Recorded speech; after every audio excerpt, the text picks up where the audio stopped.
Friends, કેમ છો બધા? મજામાં ને? તો ચલો આપણે બતાવી દો કેવી રીતે હું પૂરણપોળી બનાવું છું. આપણે સૌપ્રથમ ઘઉંનો લોટ લીધો છે અને આ એક બાઉલ ભરીને દાળ લીધી છે, તુવેર દાળ.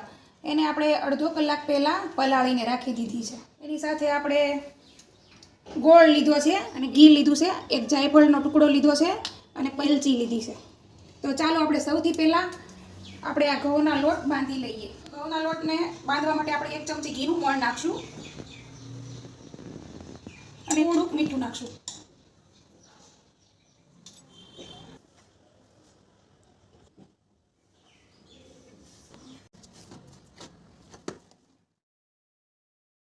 ફ્રેન્ડ્સ, આપણે એક બાઉલ તુવેરની દાળ લીધેલી હતી, તો એક બાઉલ પાણી બાફવા માટે લેવાનું છે અને હવે આપણે તુવેરની દાળને બાફવાની છે.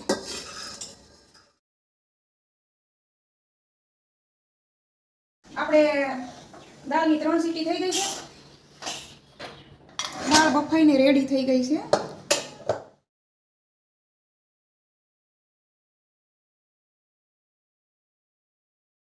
તો ફ્રેન્ડ્સ, દાળનો માવો ઠંડો થઈ જાય ને પછી આપણે ગોળ એડ કરવાનો છે બાઉલમાં.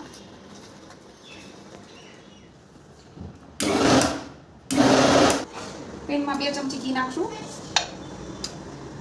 પૂરણને શેકવા માટે.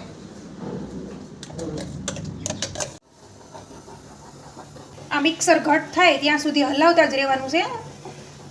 હવે આપણે આ એલચી પાવડર નાખશું. ગેસ બંધ કરી દેશું.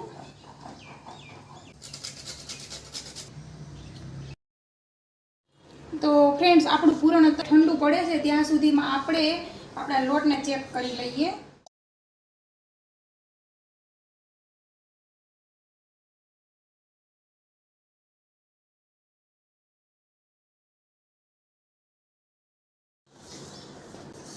આ 20 થી 25 મિનિટ પછી આપણું પૂરણ થોડું ઘટ્ટ થઈ ગયું છે બોલ્સ બનાવવા માટે.